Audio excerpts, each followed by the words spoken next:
Olá, vamos falar sobre Espiritismo? Eu sou Débora Rabelo, aqui do canal Amigos de Nosso Lar, trazendo a você a ciência, filosofia e religião. Desde já, convido você a conhecer este canal, clicar no sininho, dar o seu like, comentar os vídeos, me ajudar a divulgar este canal de luz. Um forte abraço para você e tamo junto sempre! Mas continuamos nesse momento com o estudo e leitura passo a passo da obra Trilhas da Libertação, este importante livro de Manuel Filomeno de Miranda através de Divaldo Franco. O capítulo 4 traz o título Reflexões e Expectativas. Então, vamos dar início e continuação ao nosso estudo. No dia seguinte, a hora convencionada, da qual eu fora informado pela manhã, o doutor Carneiro de Campos e outro amigo vieram ter comigo, a fim de seguirmos a cidade X, que seria a sede das nossas atividades. Antes de iniciarmos a tarefa, o benfeitor, que se responsabilizava pela tarefa, apresentou-nos o seu acompanhante e nós, facilitando-nos imediato intercâmbio de ideias e um saudável relacionamento. O nosso Fernando, esclareceu-me o médico baiano, foi dedicado espiritista na terra, havendo exercido o ministério mediúnico com significativa abnegação. Participa da presente jornada a que está acostumado para cooperar com a sua faculdade colocada a serviço do bem em próximas necessidades. Sem aparência de preocupação para impressionar-me, portanto, com naturalidade, porque chamado nominalmente à conversação, ele explicou. Durante algumas décadas, entreguei-me ao serviço da mediunidade curativa, embora a psicofonia e a clarividência me fossem habituais. Por esse tempo, o preconceito contra o espiritismo e a mediunidade era muito forte, e não obstante as pessoas procurassem os benefícios que ambos proporcionam, mantinham suas ideias equivocadas e prejudiciais. Apesar disso, pude atender ao compromisso que assumira antes da reencarnação com relativa facilidade. Naquela época, as pessoas que se inclinavam à pesquisa mediúnica e ao estudo da doutrina espírita afeiçoavam-se a ambos os místeres com espírito de dedicação. Havia certamente menos recreios e diversões, menos necessidade de espairecimento, e os veículos de comunicação eram mais comedidos, não estando no ar ainda os valiosos recursos da televisão. Então aqui eles vêm nos dizer, a espiritualidade, que se ainda hoje às vezes existem muitos atritos por conta de uma pessoa assumir uma determinada religião, a outra, infelizmente, antigamente era muito mais difícil. E se falar em espiritismo, era ser considerado diretamente como um bruxo, como uma bruxa. Também menciona aqui a questão da mediunidade curativa, né, que ele havia se entregado a este serviço, a psicofonia e a clarividência. Né. Então vem falar, né, a respeito da faculdade de cura, onde é proporcionada a recuperação da pessoa, da sua saúde, a psicofonia, onde os nossos irmãos desencarnados falam, é através do médium, e a clarividência, onde é mostrada na tela mental da pessoa situações. E continuando a espiritualidade. As dificuldades, que eram muitas, qual hoje ainda acontece, tornavam os interessados mais maleáveis à consolação e à fidelidade doutrinária, a vivência dos postulados aceitos e a ação da caridade ao próximo com maior entrega pessoal. Houve, supõe, uma alteração de comportamento psicológico, cujas causas não vem ao caso examinar, que parece haver tornado os indivíduos mais instáveis, inseguros, áridos e ansiosos por novidades. Com a escassez do tempo para aprofundamento do estudo espírita, tendo-se em vista as grandes exceções, observo que as adesões, apesar de numerosas, são sucedidas por deserções expressivas e variações de buscas espiritualistas e de prazeres que impedem a autodoação, a dedicação. A mediunidade vem se tornando instrumento de autopromoção, a prejuízo da qualidade ética e espiritual do fenômeno, e diversos companheiros impressionados com eles mesmos, narcisisticamente, arrojam-se às disputas, ao campeonato de projeção pessoal, perseguindo os aplausos da terra, os primeiros lugares, as competições insensatas, distantes dos sentimentos da renúncia, da vera humildade, de legítimo amor. Interrompeu-se por alguns instantes e deu prosseguimento aos seus oportunos apontamentos. Naturalmente, no passado ocorriam também esses fenômenos, porém em menor escala, razão porque não devemos estranhar a sua atual manifestação. Sucede que as frivolidades campeiam, os disfarces e simulações aumentam nesta área, e a indústria dos presentes, isto é, a retribuição dos favores mediúnicos mediante doações de objetos e vestuário de uso pessoal, vem se tornando uma motivação subreptícia para o envolvimento dos trabalhadores distraídos com o esquecimento do carinho e o devotamento àqueles que os não podem recompensar são, como é óbvio, os mais necessitados. Então, a espiritualidade nos chama a atenção aqui a questão da nossa dedicação com amor, da nossa busca pelo estudo, da nossa disciplina. Ou seja, nós não vamos nos tornar santos da noite para o dia. Com certeza não. Mas que nós busquemos vencer primeiramente a nós mesmos, tentando eliminar um pouco a cada dia os vícios, principalmente começando pelos mais grosseiros. Também buscando vencer o nosso egoísmo, a nossa vaidade, o nosso orgulho. E diversas situações são colocadas no dia a dia para que a gente tenha que prestar solidariedade, para que a gente tenha que exercer a paciência, o perdão, o auto-perdão. Então, nós vemos essas situações acontecendo o tempo inteiro, porque nós não somos apenas médiums 24 horas por dia numa casa espírita, mas fora da casa espírita também, dentro do nosso lar, no nosso trabalho e diante de todo aquele que de nós se aproximar também. Também nos chama a atenção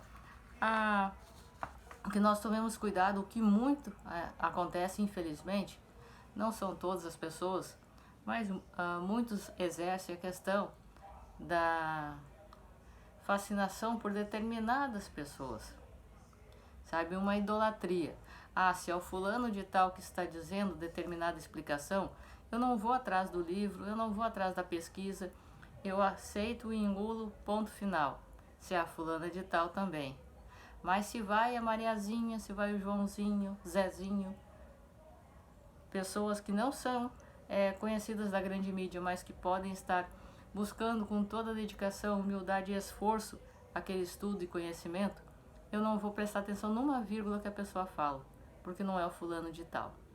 Isso é muito errado e nós temos que tomar muito cuidado com isso. Nos fala nesta questão aqui, de nós queremos nos promover às custas da doutrina espírita e às custas da mediunidade que nós recebemos emprestado para eliminar os nossos grandes erros, para crescermos através do amor. A mediunidade é o amor que Deus coloca em nós, em gotinhas, para que nós venhamos a exercer através do bem, eliminando o mal, certo? Então não venhamos a buscar a vaidade, deixar que a vaidade ela seja maior do que tudo em nós, quando nós estamos exercendo algo que recebemos de empréstimo, não é nosso, certo? E continua a espiritualidade. Não é do nosso interesse censurar ou lamentar o fato, cuja responsabilidade é individual e intransferível, senão examinar e advertir os sinceros obreiros que, na mediunidade, encontram o abençoado instrumento para o serviço da auto-iluminação, bem como a do seu próximo, tanto quanto para expandir a verdade entre os homens. Somos daqueles que consideram úteis todas as religiões dignas e filosofias espiritualistas, necessárias e portadoras de elevadas contribuições para o bem da sociedade. Entretanto, a viagem de retorno de um espírita a uma outra denominação religiosa surpreende-me ao tempo em que lhe compreendo a conduta. A surpresa decorre do fato de identificar no Espiritismo o Consolador prometido por Jesus, a ciência que abarca o conhecimento sob diversos matizes e a filosofia é esclarecedora. Lógica, otimista, que propicia uma vivência ideal, seja sob o ponto de vista pessoal ou pelo interrelacionamento social que proporciona, não havendo razão para quem a conhece desprezá-la. Sucede, porém, que ela impõe, como é natural, uma vida saudável sem oferecer recursos para o escapismo insano, o que é um grave compromisso. E compreendo a atitude daqueles que desertam por acreditar que eles preferem uma religião que faculte menos responsabilidades ou filosofias espiritualistas que se mesclam umas nas outras, apresentando propostas bizarras, variantes, compatíveis com os modismos vigentes em toda parte. Todavia, respeito toda forma de crença e de não crença, de comportamento e de vida, buscando compreender com as criaturas e suas experiências, vinculado cada vez mais à doutrina espírita, que me concedeu paz e liberdade, ocasião de trabalho renovador e mais amor ao meu próximo. Quando o caro Fernando concluiu o seu pensamento, dei-me conta de que também eu assim reflexionava diante de muitos sucessos que acompanhava no movimento espírita em particular e, por extensão, na sociedade em geral. Então, aqui a espiritualidade vem nos dizer que muitas pessoas, e cada um tem o seu livre-arbítrio, e cada um de nós está numa faixa vibratória, num determinado ponto de crescimento espiritual, aonde uma coisa é mais importante para mim, a outra para o irmão, para a irmã, o que talvez é importante para vocês não seja para mim, e por aí vai. Então, a espiritualidade respeita aqueles que não querem se comprometer com essa busca. Por quê? Porque uma vez que eu sei o certo e o errado, que eu tenho esse conhecimento, eu não tenho mais desculpas. Eu posso não conseguir agir da maneira certa, o que é uma coisa, mas agir com a colocação e a roupa da ignorância vestida em mim, eu não posso mais, porque eu sei o certo e o errado. Não conseguir fazer a coisa certa é uma coisa, mas dizer que eu não tenho conhecimento é outra. Então, isso é muito respeitado. Cada religião tem as suas colocações, as suas regras, determinações, disciplinas.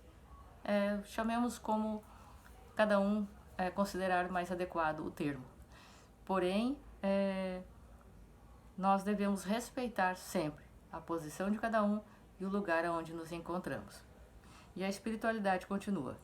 O espiritismo, pela sua simplicidade, possui todas as condições as condições propostas por Jesus a respeito do Consolador, ao tempo que se fundamenta em uma filosofia de excelente qualidade, cujos postulados têm suas raízes no idealismo de Sócrates e Platão, sem entrar em choque com o pensamento oriental antigo, do qual se derivam o brahmanismo, budismo, taoísmo.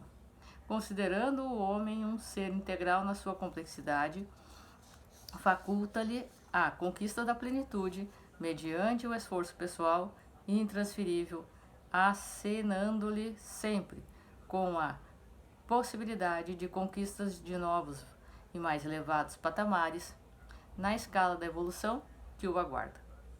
Em nossas conversações frequentes com os mentores, sempre lhe percebíamos a natural preocupação com os companheiros encarnados, portadores de responsabilidades na área espírita, que se deixam distrair por querelas inúteis e debates injustificáveis na defesa de pontos de vista doutrinário, tomando rumos estranhos pelos desvios de rota, descuidando-se do essencial em favor do secundário. Por outro lado, observo que esse comportamento apaixonado na área espiritual e num grupo reduzido de profitentes torna-se mais expressivo e grave no comportamento social, que envolve as massas e os jogos de interesses assumem proporções imprevisíveis, levando os indivíduos à agressividade, à violência, assim, liberando as altas cargas das paixões inferiores, filhas diletas do egoísmo. A dedicação com fidelidade, firmeza de caráter e qualquer causa é sempre um grande desafio ao homem, especialmente por exigir-lhe vivência do ideal esposado com tolerância para com tantos quantos lhe compartam ou não a opinião. Então nós compreendemos que a espiritualidade vem nos chamar a atenção aqui, que todos nós podemos ter uma compreensão sobre um ponto a ser estudado com opiniões diferentes. E não há nada de errado nisto, porque nós podemos somar a opinião de um, compreensão de outro, e chegarmos a um consenso ou a um equilíbrio muito grande e muito importante. O problema é quando nós nos deixamos levar através disso por alguém pensar diferente e passamos a tomar isto com agressividade, com brigas e disputas pela certeza de uma resposta. Coisa que nem mesmo a espiritualidade superior a faz. Então, por que nós, ainda seres inferiores, queremos brigar por tão pouco? Certo?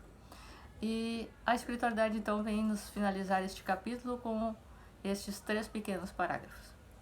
É de considerar-se, entretanto, que na atual conjuntura do planeta, em face da paisagem moral daqueles que habitam, essa ocorrência se faça normal até que o próprio mecanismo do progresso impulsione as criaturas pelo roteiro correto. O amigo Fernando, percebendo minhas reflexões silenciosas, despertou-me, gentilmente para a hora que se aproximava, em razão do Dr. Carneiro de Campos já se dispor a dar início à excursão programada para a qual eu fora convidado. Do nobre benfeitor ouvimos as referências sobre as atividades a desenvolver e as instruções pertinentes. Iniciávamos, a partir daquele momento, novas experiências e aprendizado que nos iriam enriquecer de conhecimentos para as realizações futuras. Então nós percebemos que a espiritualidade age de forma sempre organizada, preparando-se, estudando, para então colocar em prática todo o esforço de conhecimentos e de estudos adquiridos.